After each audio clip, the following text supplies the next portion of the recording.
Estamos de volta para a nossa nona aula de Fundamentos de Economia. Veja aqui já o Alessandro, a Francisca, o Richa, todos apostos aí. Richa, hoje acertou o horário, né? Muito bem.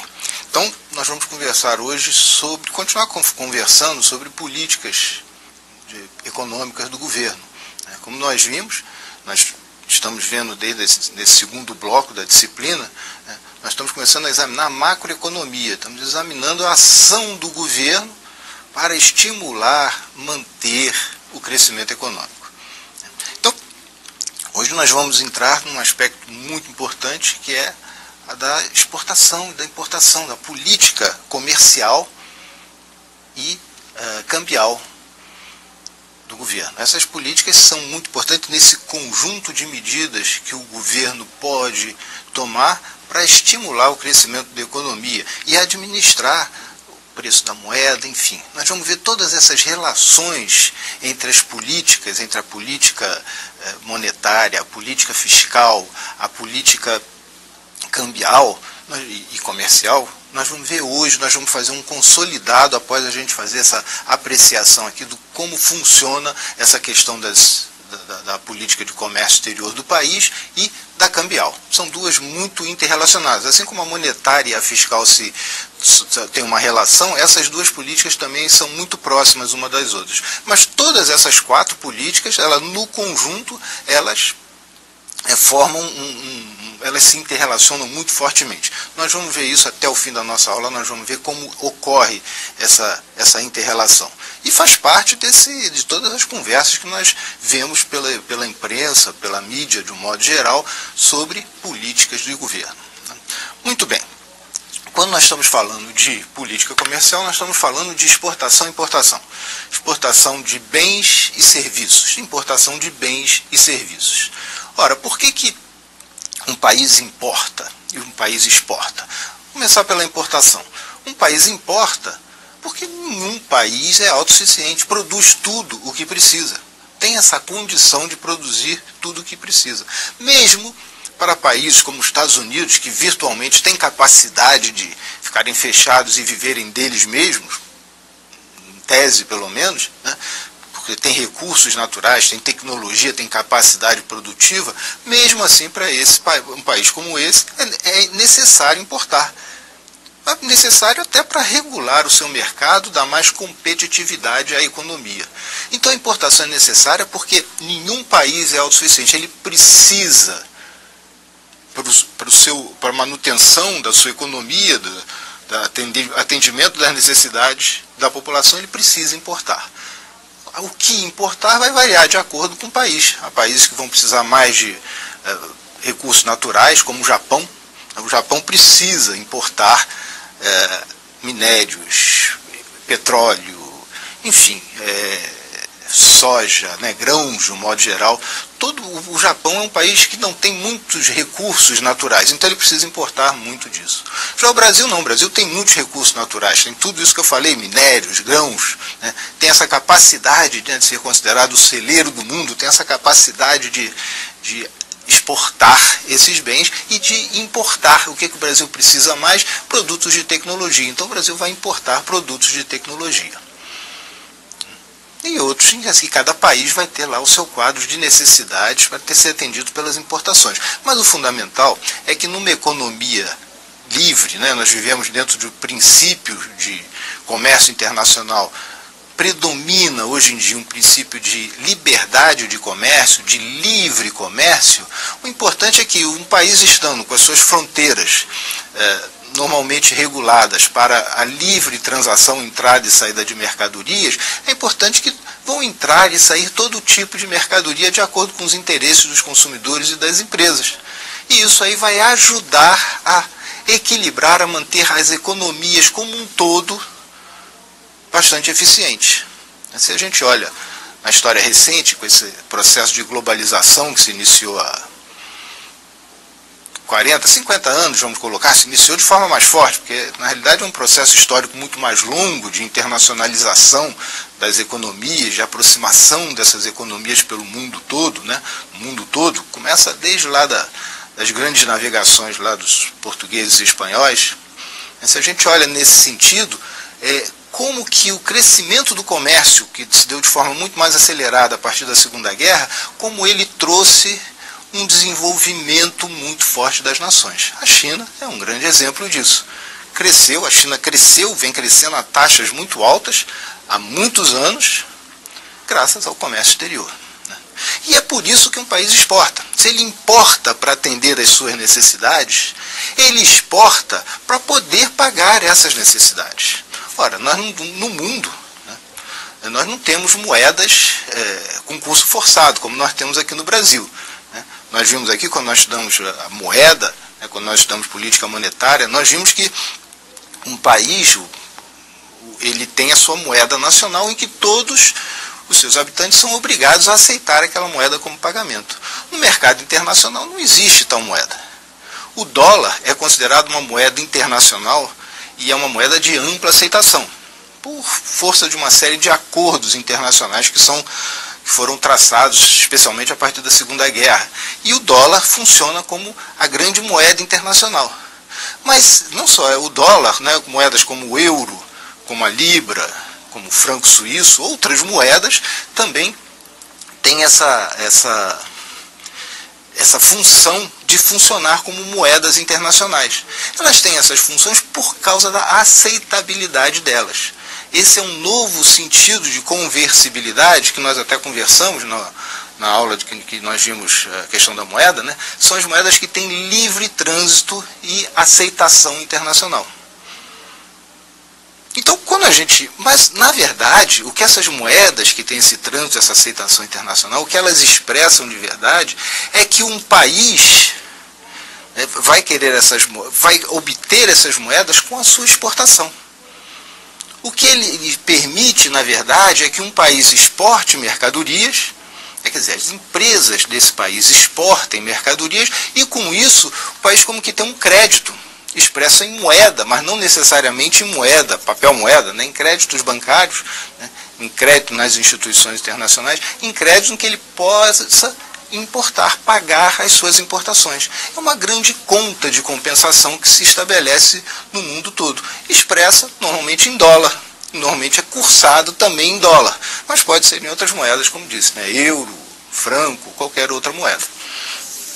Pois bem, então um país importa para atender suas necessidades e exporta para poder acumular recursos para cobrir essas necessidades. Então nós vemos aqui organizado dessa forma a relação de um país com o mundo. Ele exporta bens e serviços, normalmente ele fica muito centrado em termos de bem, mas exporta também serviços e dessa forma ele tem condição de bancar as suas necessidades de importação. Muito bem. Como que isso é calculado, na verdade? Há uma balança comercial que tem que ser calculada para mostrar essas relações que o país tem com o mundo, em termos de exportação e de importação. Essa conta, nós vimos lá as contas nacionais que calculam o PIB, e outras informações. Uma das coisas que a contabilidade social faz é calcular esse movimento, essas relações econômicas que o Brasil mantém com o resto do mundo. Então, dentro de um balanço de pagamentos, que é uma conta completa, que envolve toda a movimentação de mercadorias, serviços e capitais, dentro dessa conta nós temos uma específica que cuida das transações correntes, das exportações e importações de bens e de serviços. E essa é a balança comercial. Então nós temos aqui a balança comercial e por ela a gente vê se nós tivemos superávit, quer dizer, exportamos mais do que importamos, e aí nesse caso o mundo nos deve alguma coisa, ou nós importamos mais do que exportamos. Nesse caso nós ficamos devendo alguma coisa para o mundo. Isso se compensa com as outras contas do balanço de pagamentos. Contas de capital, se um país precisar, às vezes pode até ter que pegar empréstimo para cobrir algum déficit que ele tenha. De qualquer forma, esse é o modo como nós calculamos, e como nós vemos as relações comerciais do Brasil, de um país com o mundo. Bom, e qual o efeito dessas relações de exportação e importação? O que isso traz para um país? Olha só, nós vimos que o que é importante para um país é o crescimento, a manutenção e o crescimento da demanda agregada. E o que compõe a demanda agregada? Ora, o que compõe a demanda agregada nós vimos, são o consumo, são os investimentos da empresa, são os gastos do governo e a relação de exportação e importação. A exportação, vamos colocar em termos líquidos, né? Vamos supor aqui sempre se exporta mais do que importa. A exportação, ela gera emprego, ela gera uso da capacidade. É como quando um país exporta, é como se ele ampliasse o seu mercado doméstico. Em vez de ele ter apenas 100 milhões de pessoas consumindo, ele vai ter mais, todos os outros consumidores dos seus produtos no resto do mundo.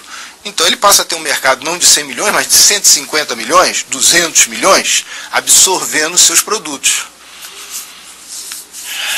Aqui tem uma pergunta aqui do Alessandro. Quando o banco faz uma operação de crédito lastreada em dólar, isso pode ocasionar algum abalo na valorização do dólar ou na economia?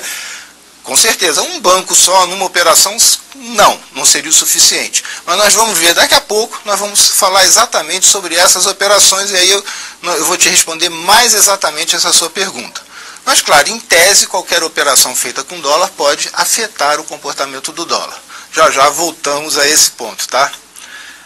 As empresas que exportam têm redução na carga tributária? Maria da Guia, só um minutinho que eu já vou te responder isso, tá? Tem, ok? Mas nós vamos ver isso aqui dentro da nossa aula aqui, da nossa estrutura de aula. Todos esses assuntos aqui estão previstos e nós vamos abordar eles, ok? Muito bem. Vamos continuando então. Então as exportações, elas são responsáveis pelo aumento da demanda agregada.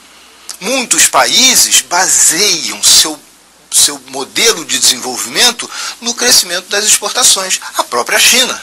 Todo esse crescimento da China foi baseado em quê? Em um forte estímulo às exportações, na construção de uma indústria apta tecnologicamente, gerencialmente, a exportar para o mundo todo.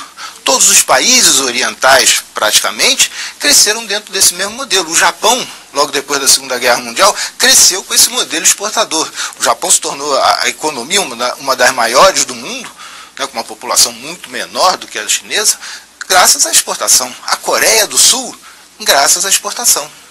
E o que eles estão exportando? Isso é um ponto importante. Vamos primeiro, antes da gente responder essa pergunta, para a gente entender melhor o efeito, né, das exportações sobre a economia, vamos olhar algumas estatísticas aqui sobre o comportamento das exportações brasileiras.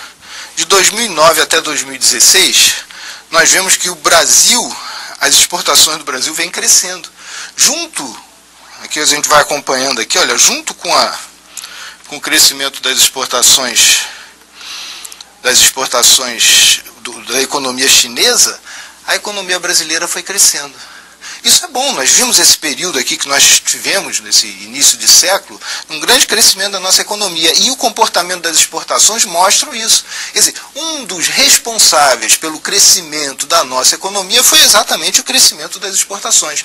E conforme a economia cresce, cresce também a necessidade que a gente tem de importar insumos para a nossa indústria e também, como a economia começa a crescer, as pessoas começam a consumir mais, também crescem as importações de bens de consumo.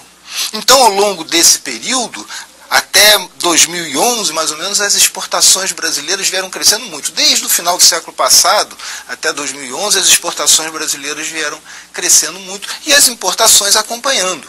Mas o Brasil sempre mantendo um superávit nas suas transações da balança comercial.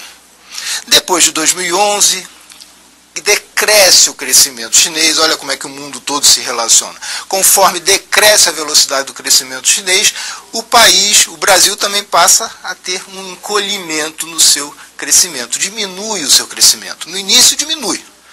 Nesse período aqui de 2011 até 2014, nós vemos que, no princípio, ele para de crescer. Fica ali vão caindo as importações demoram um pouco mais a cair, mas chega ali em 2014, aí nós começamos a sentir os efeitos muito mais fortes, né, da diminuição do crescimento da China, né, e de algumas conturbações internas, né, que vocês têm acompanhado.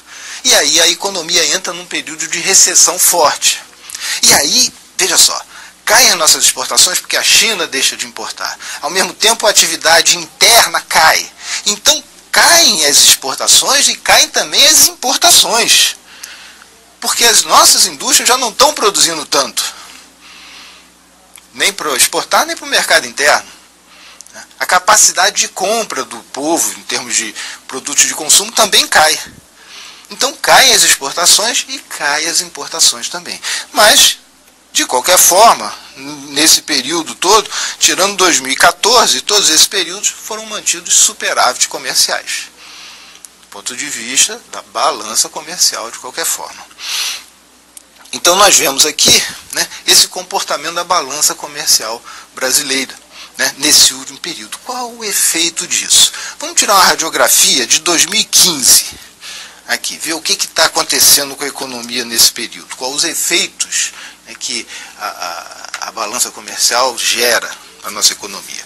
Olha aqui, quando a gente olha em 2015 as importações, nós temos 171 milhões de importações e exportações de 191 milhões. Agora, olha só o que está ocorrendo. O que nós estamos exportando de verdade? E isso é uma análise interessante para ser feita. Nós estamos exportando muito mais produtos básicos. Nós estamos exportando muito mais produtos básicos, quer dizer, produtos in natura, produtos primários, né, soja, minério de ferro, do que produtos manufaturados.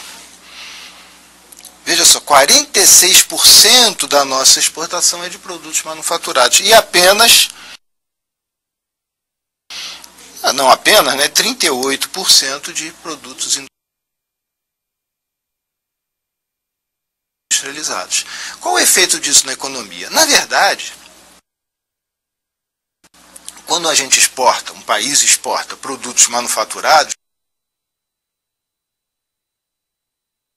ele está exportando produtos que tem uma cadeia de produção muito mais complexa. A soja, você joga a semente, ela cresce, você colhe e exporta. Poucas pessoas envolvidas na produção da soja e na exportação da soja. Agora, se você tem um automóvel tem desde de quem produziu o minério, quem transformou o minério em aço, quem produziu aqueles centenas de milhares de peças que vão compor o carro, né, tem muito mais mão de obra envolvida. Então, quando nós falamos que é mais interessante para o país exportar produtos manufaturados, nós falamos porque dessa forma o país gera mais emprego com as suas exportações. Por isso que a China, todo esse esforço que ela faz de crescer via exportação, é crescer com a exportação de produtos manufaturados e de alta tecnologia. Enquanto que o Brasil cresceu nesse período, nós podemos ver pelo nosso gráfico aqui, ele cresceu nesse período, aqui nesse período inicial até a crise nos atingir, ele foi crescendo, mas basicamente nós estamos exportando produtos primários com pouco valor agregado. Nossa indústria também cresceu, não é dizer que nós perdemos a capacidade de produzir bens industriais. Da mesma forma, a nossa indústria cresceu, mas os produtos primários ganharam uma participação maior na pauta de nossas exportações. Um pouco antes, no século passado, nós estávamos exportando mais manufaturados e menos produtos primários. Com esse crescimento da China, nós passamos a exportar mais produtos primários do que manufaturados. Mas, de qualquer forma, cresceu. Tanto a exportação, em termos absolutos, de bens manufaturados e de bens básicos, cresceram. Então, nós estamos num nível nunca atingido antes em termos de exportações. 256 bilhões de dólares aqui no pico, né, 256 milhões de dólares as nossas exportações aqui em 2011. Tá? Então, essa é a importância da exportação. Por isso que interessa tanto ao governo promover as exportações, né? Porque gera emprego, especialmente promover a exportação de produtos manufaturados. Os produtos básicos têm mercado, o Brasil é um grande fornecedor do mercado internacional, não tem por que parar de exportar isso. E com isso ele ganha capacidade de comprar e importar máquinas e equipamentos e produzir também produtos manufaturados para exportar. Os Estados Unidos é um grande exportador tanto de produtos primários, de grãos, quanto de produtos manufaturados de alta tecnologia. Mas o Brasil precisa desenvolver o seu setor industrial, mais ainda, desenvolver mais capacidade tecnológica para poder competir cada vez mais nesse mercado internacional. Pois muito bem, o que consiste a política comercial então? Já que é tão interessante, importante, né, que um país exporte, e esse tem sido o modelo mais recentemente adotado por todas as nações para promover seu crescimento econômico, o que consiste essa política comercial? A política comercial consiste em medidas adotadas pelo governo para intervir nas transações com o exterior, influenciando diretamente as exportações e as importações. Esse é o objetivo de uma política comercial. E aqui, nós vamos ver aqui agora, Maria da Guia, vamos ver aqui o que significa esse estímulo à exportação. Como que o governo pode estimular a exportação? Através de créditos e financiamentos a juros subsidiados, por exemplo. Não precisa ser necessariamente subsidiado, não sei que é ilegal o subsídio, né, às exportações. Do ponto de vista da OMC, desse grande ambiente de liberalização do comércio que nós vivemos, o subsídio em si ele é proibido. Tá? Richard, já vou te responder. Mexe. Tá? O Richard está perguntando se a exportação mexe na inflação. Mexe. Vamos ver essa relação ainda hoje. Vamos lá. Então, o crédito ao financiamento juros subsidiados não seria o termo, a gente até usa esse termo, mas juros equalizados com juros internacionais, já que os juros aqui internos são muito altos. Né? Então, há uma equalização de juros. Vantagens fiscais à exportação, viu, Maria Guia? Então, quando a gente exporta, o governo isenta as empresas que exportam dos impostos. Então, se alguma empresa vende o produto aqui no mercado interno, ela tem que pagar IPI, ICMS, PIS e COFINS. Quando ela exporta, ela não tem que pagar esses impostos. Por isso que às vezes a gente se espanta, mas como é que o produto sai do Brasil mais barato do que a gente paga? Porque quando ele sai, ele não sai com a carga de impostos. E todos os países fazem isso. O princípio geral é não se exporta imposto. A gente só exporta mercadoria, imposto fica aqui. Somos nós que pagamos as nossas contas. É vantajoso para o país, para todos os países. Tanto que nenhum país, de um modo geral, não taxa suas exportações. Existe um imposto de exportação que é aplicado, mas são para pouquíssimos produtos, com pouco valor agregado, e não há interesse em exportar esse produto de verdade. Mas, de um modo geral, se retiram os impostos sobre as exportações. Né? E créditos fiscais, que é uma outra forma, um pouco mais complicada da gente entender, teria que entender o meandro ali da contabilidade, mas créditos fiscais são valores que a empresa deixa de pagar para a exportação e pode usar isso como crédito para não pagar outros impostos internamente, para aumentar as vantagens da empresa exportadora. Ela paga menos impostos do que a empresa não exportadora, porque é de interesse do país que a empresa exporte. Ok? E a formação de uma cultura exportadora, que é o que o governo faz através do SEBRAE, através de uma série de organismos aí que promovem a exportação, a Agência de Promoção da Exportação, o próprio Ministério das Relações Exteriores, uma série de órgãos trabalham para estimular a empresa brasileira a entrar nesse mercado internacional. E a importação? Como é que se controla a importação? Primeiro, tributos. Aplicação de tributos. Na hora da importação, tem lá aqueles impostos altos, que muitas vezes muito altos, que incidem sobre a importação. Para quê? Para proteger a indústria interna, a indústria nacional. Então, se cria um controle sobre a importação. Procedimentos aduaneiros complexos. Isso também cria um obstáculo à importação, eleva o custo de importação. Manutenção de cotas de importação, limita a quantidade que pode ser importada de determinada mercadoria. Né? E o que não é legal do ponto de vista do OMC, né, subsidiar o produto nacional, mas é uma forma de você controlar as importações, porque se subsidia o produto nacional, ele fica mais barato que o produto estrangeiro. E aí esse produto estrangeiro não vende no país e o consumidor vai dar preferência a esse produto nacional.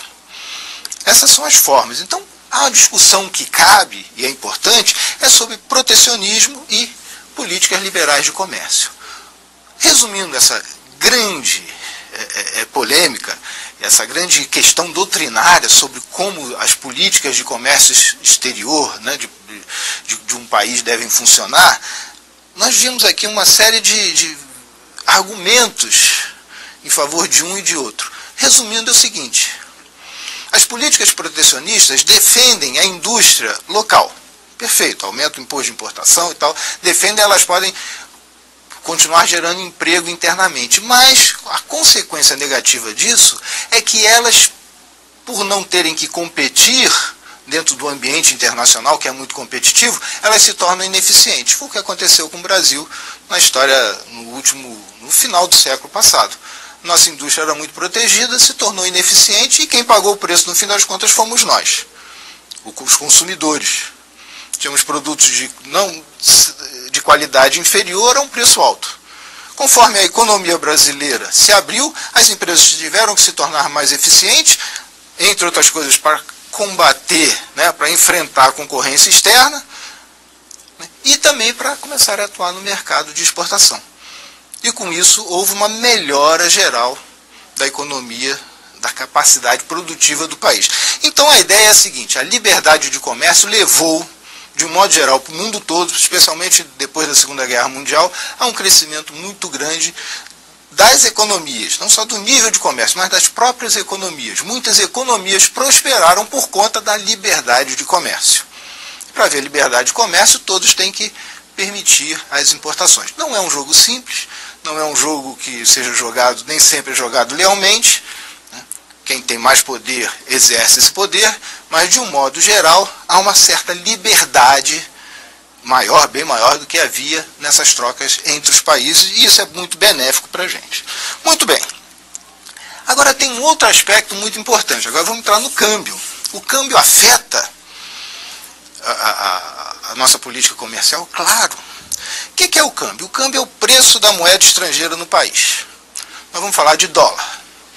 A gente pode falar do euro, do franco, da libra, mas vamos falar do dólar. É a moeda utilizada no mundo todo para a gente ter, para se medir e se fazer as transações internacionais de compra e venda.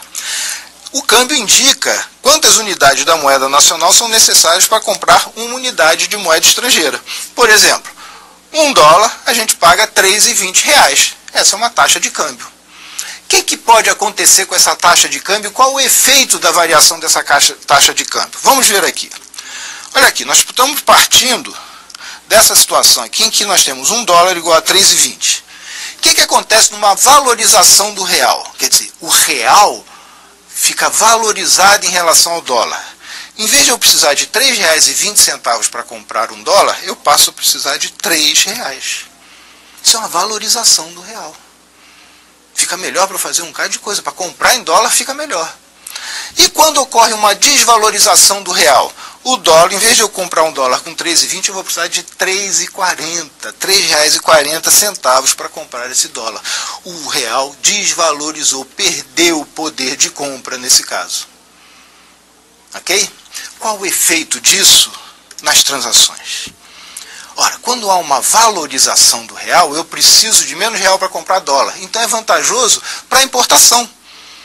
É muito mais fácil eu comprar. Quando o dólar estava valendo R$ 2, valia muito a pena viajar lá para fora, tudo ficava baratinho, as passagens aéreas ficavam baratas, os bens estrangeiros ficavam baratos, teve um boom de importação aqui de produtos importados, porque o real estava valorizado.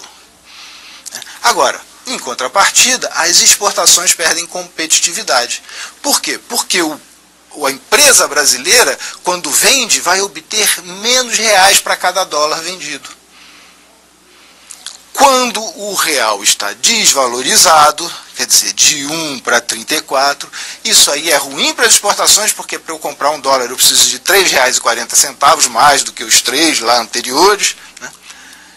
E para importar passa a ser vantajoso, porque agora quando eu exporto $1, eu recebo R$ 3,40 e não R$ 3. Eu tive um belo aumento aqui no meu preço, em termos de reais. Então, ó, a valorização estimula a importação, a desvalorização estimula a exportação. Mas qual o efeito disso sobre as economias? A entrada de dólar, né, o que varia isso? A entrada de dólar vai afetar o câmbio, o valor do câmbio. O que vai afetar? Toda vez que entra muito dólar, né, que está acontecendo? Estão se vendendo muito dólar aqui e se comprando muito real. Então, essa entrada de dólares valoriza o real. Por que pode entrar dólar? Quando a gente exporta muito, entram dólares. Quando a gente vende títulos no exterior, títulos do governo brasileiro, conforme a gente viu, o governo vai oferecer títulos no mercado, estrangeiros compram os nossos títulos, como compram os títulos de todo o governo. Entrada de capitais financeiros por conta desse aumento de juros. Tudo isso vai valorizar a nossa moeda. Entrada de lucros de empresas atuando no exterior, empresas brasileiras que estão atuando lá no exterior. E o turismo receptivo, os turistas que vêm para cá. Todo mundo está trazendo dólar e comprando real, valorizando a nossa moeda. Em contrapartida, né, quando a gente faz importação, a gente pega real e compra dólar. Compra títulos no exterior. Saída de capitais financeiros, quer dizer, todo o movimento inverso do que a gente viu. Saída de lucros de empresas estrangeiras, turismos emissivos. Quer dizer, está se pegando real e comprando dólar. O dólar passa a ser a moeda mais procurada. Então é desse jogo que se estabelece o preço das moedas. A valorização do real pode resultar no aumento dos juros e pode reduzir a inflação. Isso é uma coisa bastante importante. Por que reduz a inflação? Porque reduz o preço dos produtos importados. Então aquela inflação de custos que a gente estava falando, ocorre o efeito inverso, há uma deflação de custos. Mas aí não é uma deflação geral da economia, mas sim nos custos das empresas. Quando há a valorização do real, diminui esses custos, diminui a inflação. É ruim para a exportação, mas diminui a inflação. A economia sempre é um jogo de equilíbrio, né? Você te perde um pouco aqui, ganha um pouco ali. E assim a coisa vai caminhando. Com a desvalorização do real, o que acontece? Pode resultar da diminuição dos juros. Diminui os juros, ninguém quer vir aqui comprar os títulos brasileiros, ninguém procura tanto o real, né? E aí desvaloriza. Mas, por outro lado, aumenta o preço dos importados, pode aumentar a inflação, mas também, mais uma vez, por outro lado, aumenta a capacidade de exportação da economia. Porque agora, como nós vimos, a desvalorização favorece a exportação. Como podem ser estabelecidas as taxas de câmbio? Elas podem ser estabelecidas pelo câmbio fixo, o governo administra, durante muito tempo no Brasil funcionou assim. O governo fixava a taxa de câmbio, aí tem que fazer um cálculo muito preciso sobre isso, né? Vamos ver. Ou pode fazer o câmbio flutuante, deixa o câmbio flutuar de acordo com a oferta e com a demanda. Um jogo de mercado normal, como nós vimos. E como são muitos ofertantes e demandantes, é quase que um mercado de competição perfeita. Regime de câmbio fixo, onde a taxa é fixada pelo governo, essa taxa tem que ser muito bem calculada para não deixar nem que haja inflação por conta da desvalorização, e as importações ficam caras, né? Nem diminuir as exportações, que aí diminui o nível de emprego, né? Se ela fica muito valorizada. Ele tem que encontrar o ponto certo de colocar essa taxa de câmbio.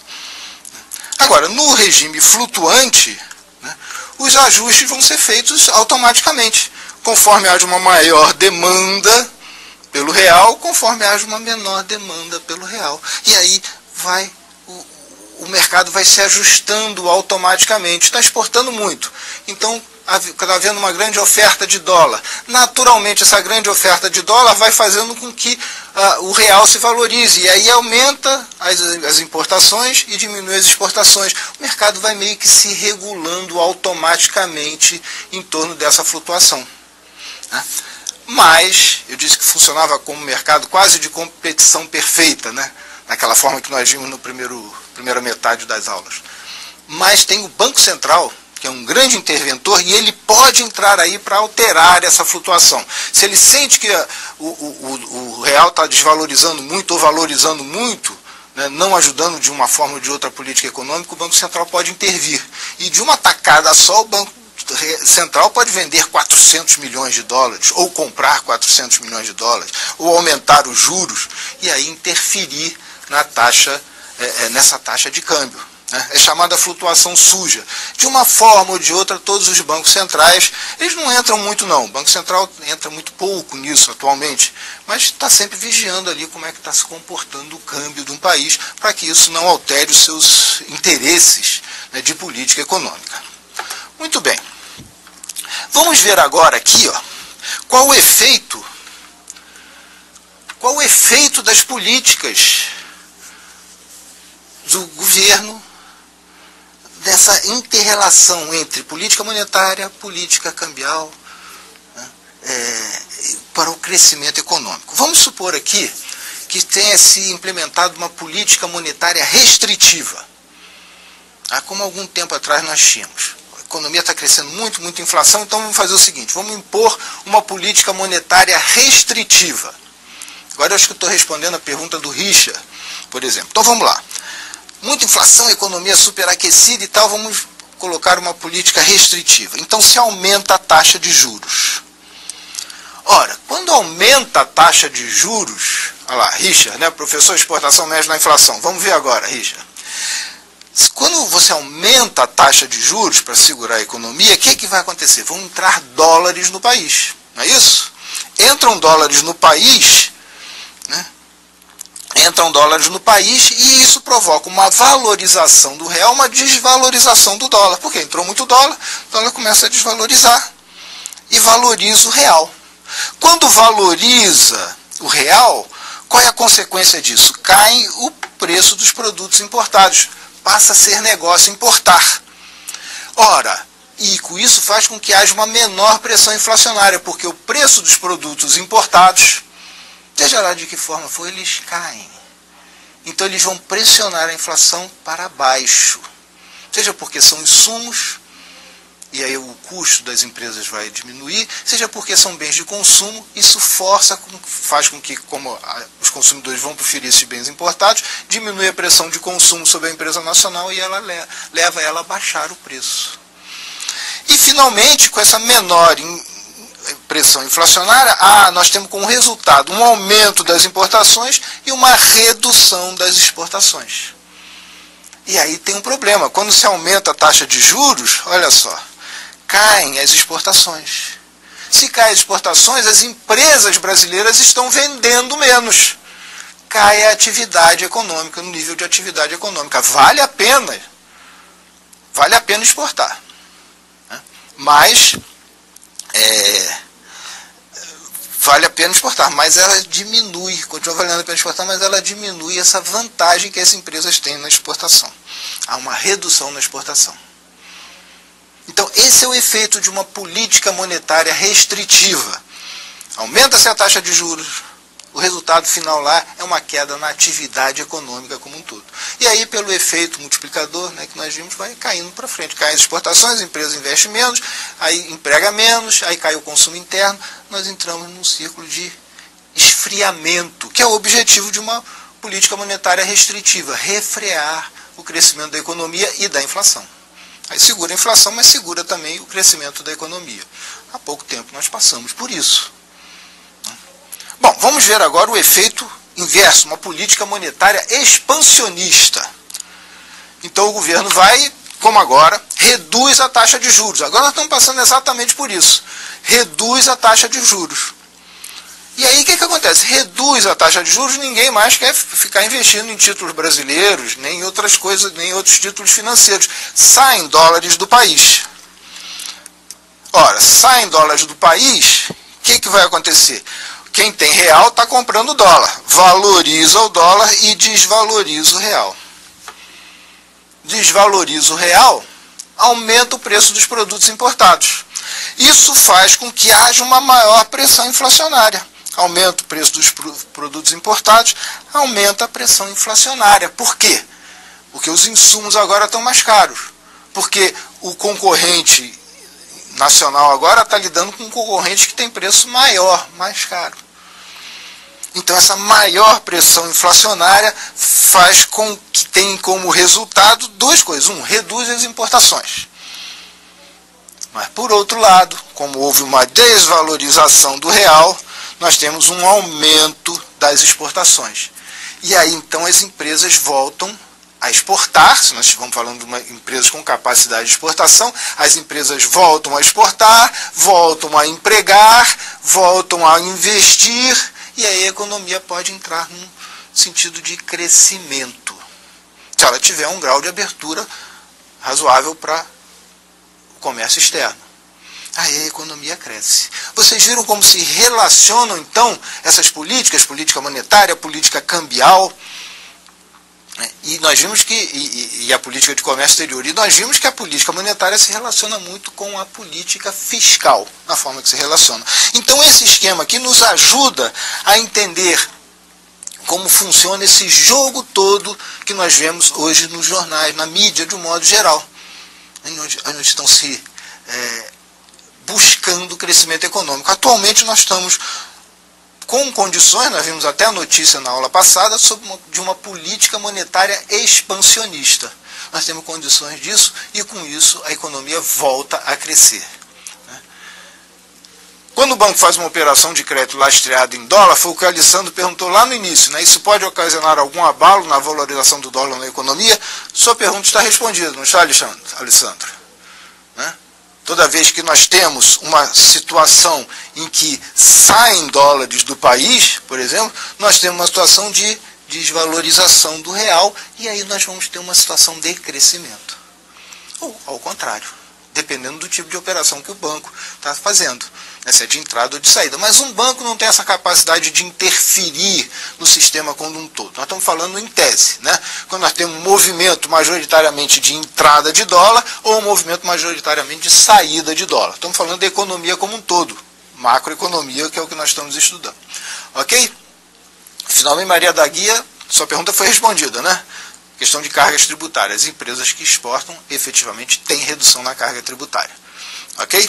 Bom, eu espero que isso tenha ajudado vocês a terem um conhecimento do quadro geral da inter-relação de todas as políticas econômicas. Na próxima aula, então, nós vamos chegar ao assunto que nos interessa de fato, que é o crescimento e desenvolvimento econômico. É isso, na verdade, que nós queremos, todos nós queremos. O crescimento econômico para aumento do bem-estar, aumento do desenvolvimento social, né? Enfim. A capacidade que a economia tem de crescer e de atender às necessidades da sua população. Ok? Então, até a próxima aula.